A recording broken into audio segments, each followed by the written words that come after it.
What's going on, everybody? Today we're going to be doing some Kalphite Queen, and in this video I'm going to be showcasing various gear setups to do Kalphite Queen. Now this is going to range from pretty low requirement gear, something that Iron Man can probably get into pretty quickly, and all the way up to max gear. Now the interesting thing about Kalphite Queen is that we can actually utilize all three attack styles if we so choose. Well, to start us off though, this is going to be the very basic gear. And before I get into that, let's just figure out how to get there, right? If you don't have access to fairy rings, I would not recommend even beginning this grind. The fairy ring BIQ code is how you get to Kalphite. Is it lair or cave? I think it's the lair. But basically, there it is, the tunnel entrance after the BIQ fairy ring. Very easy to remember if you consider that Kalphite Queen is a big insect queen. That's how I remember it. If it's your first time here, be sure to bring 2 ropes. And, in my case, I've been here already, so I already have the rope there. And then also, in my case, I do have the diary done. I do have the KQ head, so I can just take this shortcut. But if it's your first time here, or if you're still working on Kalphite Queen, you're probably not going to have that unlocked just yet.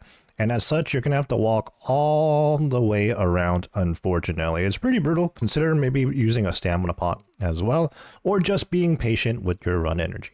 You will be poisoned from one thing or another, whether it's Kalphite Queen or these Guardians or the other Kalphites along the way. So be sure to either wear a Serp helm or bring some sort of anti-venom. Now obviously if you're on task, wear your Slayer mask, and in that case you'll especially need some sort of anti-venom or anti-poison. When you do make your way all the way around, this is where you place your second rope, right here. So let's jump in there. I'm going to be dragging more hammering spec. In this setup, currently we're just wearing some basic melee gear with the Berserker ring, fighter torso, fire cape, and things of that nature. We're even wearing an Amulet of Fury, no access to the Amulet of Torture just yet for us, in this instance anyways. For our spellbook, we're going to be on Lunars, and this is pretty much going to be the case no matter what setup you're on. This is because Vengeance is very valuable. I suppose you could bring Thralls, but I do think Vengeance is more valuable because Kalphite Queen is very hard hitting, and the damage rebounds are just going to be very worthwhile. So you can see here I have my Karis Partisan of Breaching. This is from TOA.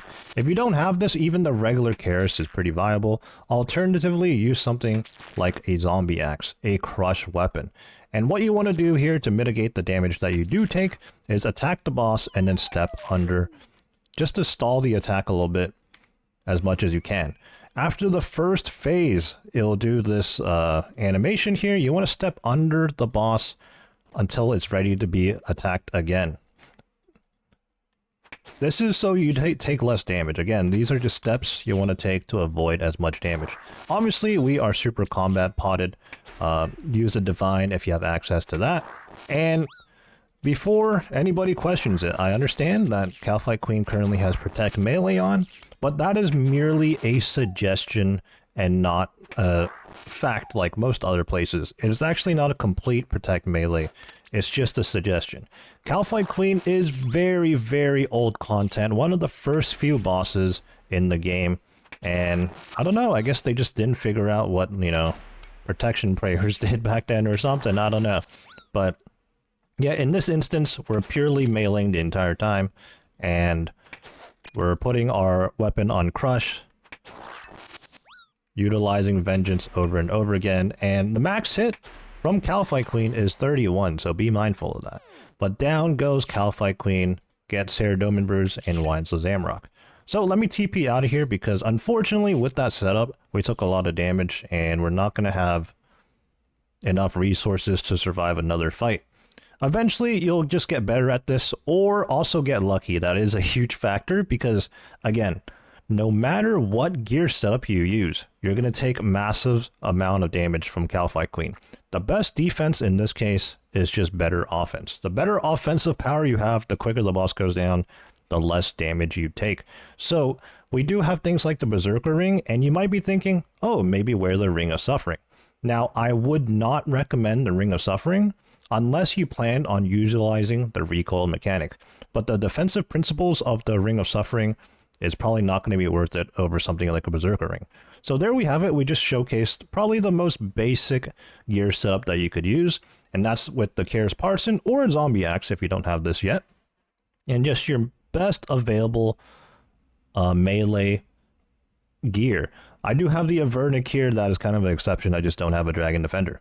All right, moving on to another setup. Setup number 2. Now, our melee gear is exactly the same, but in our inventory, we actually have a little less food, and that's because we did bring a range switch. The range switch in question, well, our full Bofa setup. So this is after Song of the Elves, after the Corrupting Gauntlet. We're still going to try to land hammers, though, and unfortunately, we don't land them.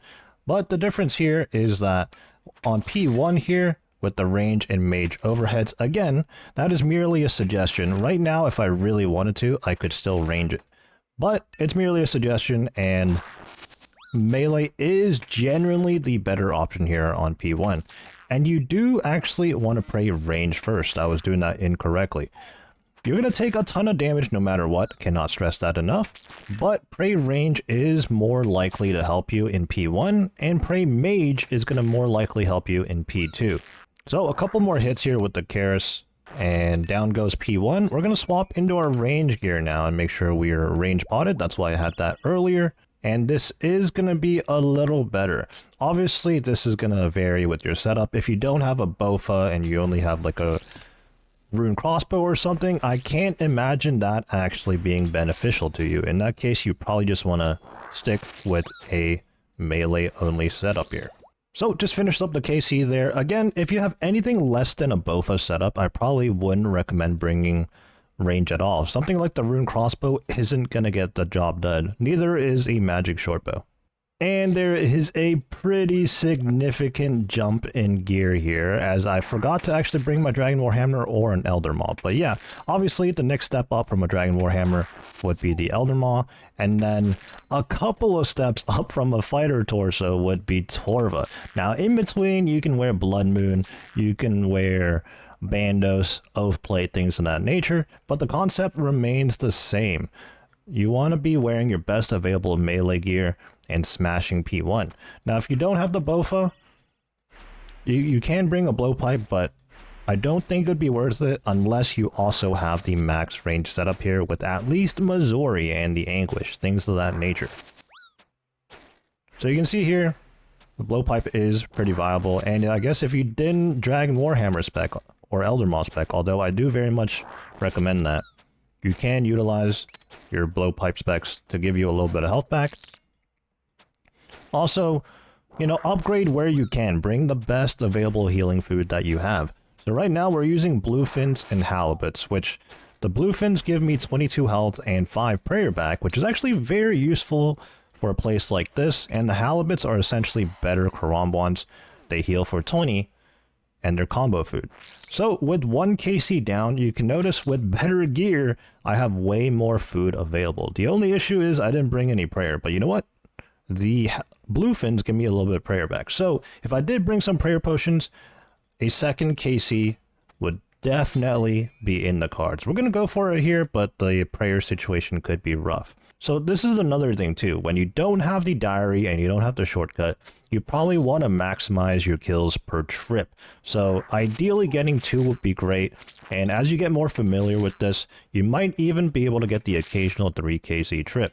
Again, there's steps you can do, like stepping under the boss to mitigate damage, but at the end of the day, if Kalphite Queen decides to hit you for a truckload, it's going to do so no matter what. So yeah, even in full Torva here, it just smacked us for 30. Again, I'm not, you know, do as I say, not as I do. Pray range in the first phase. I want to emphasize that. Pray range, and then in the second phase, pray mage. I'm just being a little bad about it here as I'm yapping away while trying to do the boss. And also noticing my severe lack of prayer right now. But yeah, this is the general idea. The melee and range swap principles still apply, just with better gear in this particular setup. Okay, we remembered to bring our Elder Maw on this trip, and for good measure, we have now brought in along Inquisitors with the Inquisitor's Mace. Being that this is best in slot crush, very obviously this is effective here at Kalphite Queen. And the downside of the armor being made of paper being only a level 30 defense requirement, well, it doesn't matter too much here at this boss. Now this is incredibly niche gear, and also as we finish off P1 here in a couple of hits, one more hit here. There we go.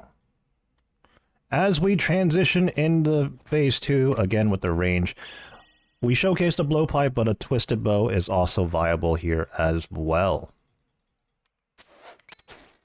Gonna go ahead and summon Vengeance here, always want to summon that. But same principles apply no matter what attack style you're using. You do want to utilize this step under method.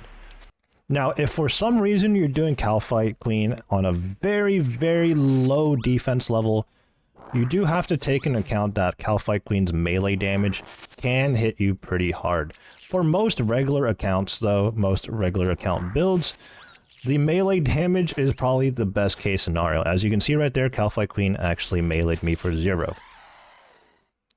For normal accounts, the melee is actually your saving grace to mitigate damage. But once again, in a high tier setup like this, our inventory is actually looking pretty healthy for another KC, so let's try and stick around for that. Alright, let's work on the second KC now, but while we're doing so, I do want to emphasize, if you're at this stage of the game with Inquisitors or Torva and things of that nature, you more than likely already have a decent amount of Kalphite Queen under your belt, and you probably have the diary done for the shortcut. In that case, it's probably more cost efficient for you to TP out in between KCs, just so, you know, each KC you have full spec back. For the final setup that we're going to showcase here, it's going to be the Max Mage setup. Now, I don't believe magic is worth utilizing unless you specifically have this setup. So this setup is reserved for the endgame players with endgame gear, essentially. You do want to open up with some IX specs. And once again, I don't know, bad habit by me, you want to pray range on P1 instead of mage. Again, same thing, you want to utilize the step under strategy here. And the nice thing about using mage here is that you have the saturated heart. So in terms of having your stats boosted, you don't have to worry about a super combat, you don't have to worry about a range potion. But shadow charges are pretty expensive, especially for Iron Men, right? So there's going to be a trade-off no matter what you do. But you can see here, damage here is actually pretty nice. And I noticed that when you do hit, whether when you're meleeing, it's an Elden Maul or Dragon Warhammer spec, or when you're maging with the Eye of Ayak, it is a pretty significant difference.